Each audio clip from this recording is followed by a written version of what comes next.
Bismillahirrahmanirrahim. Dans cette vidéo, on va voir les ophiolites.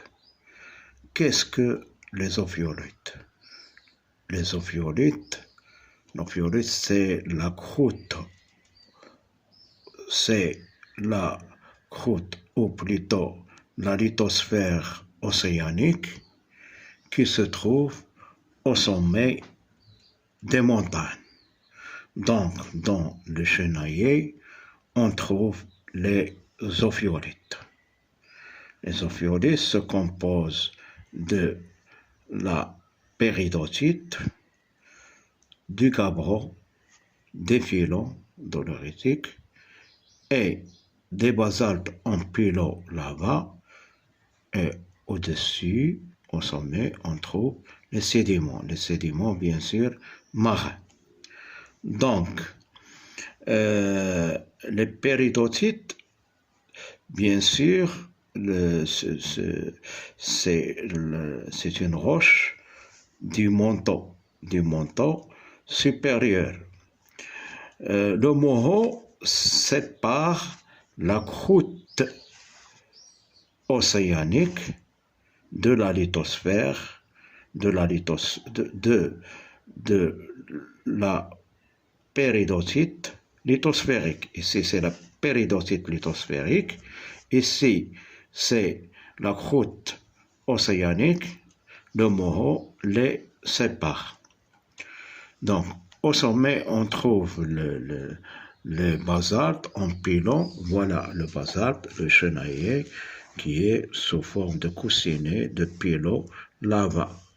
Le basalte présente une structure microlithique, c'est une roche volcanique des fonds des océans de la dorsale médio-océanique. Voilà.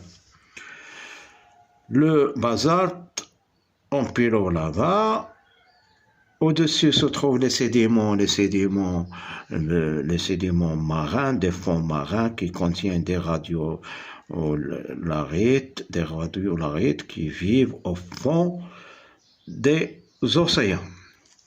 Le gabbro présente une structure grenue qui s'est refroidie en profondeur, c'est une roche plutonique. La péridotite, on trouve la péridotite hydratée, c'est la serpentinite. C'est un minéral hydraté d'altération de couleur verdâtre, la serpentinite. Donc la péridotite, en s'hydratant et en prenant de l'eau, elle se transforme en spermontinite. Donc, la péridotite, après le gabbro, puis les filons, puis le basalte sous forme de coussinet et les sédiments marins. Ici, on a la lithosphère océanique actuelle, on trouve les mêmes choses, la péridotite, mais l'épaisseur du morreau est inférieure. Pourquoi? Parce que dans les chaînes de montagne, il y a épaississement et le morreau est plus enfoncé. Donc, le gabbro, voilà le gabbro. Ici, les filons de dolérite et ici, le basalte en coussinet de pilo-lava et les sédiments marins.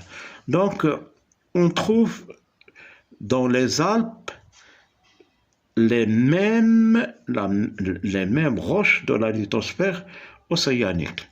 Donc, la lithosphère océanique se trouve dans les fonds marins et devient des ophiolites que se trouvent au sommet des chaînes de montagne, surtout des chaînes de collision. Donc, la présence des ophiolites au sommet des montagnes nous indique la disparition d'un ancien océan. La disparition d'un ancien océan est Par la suite, il y aura une collision et remontée de la lithosphère océanique au-dessus de la lithosphère continentale. C'est ça, c'est l'intérêt des ophiolites. L'intérêt des ophiolites, c'est un indice de la disparition d'un ancien lithosphère par la subduction. Et par la suite, il y aura la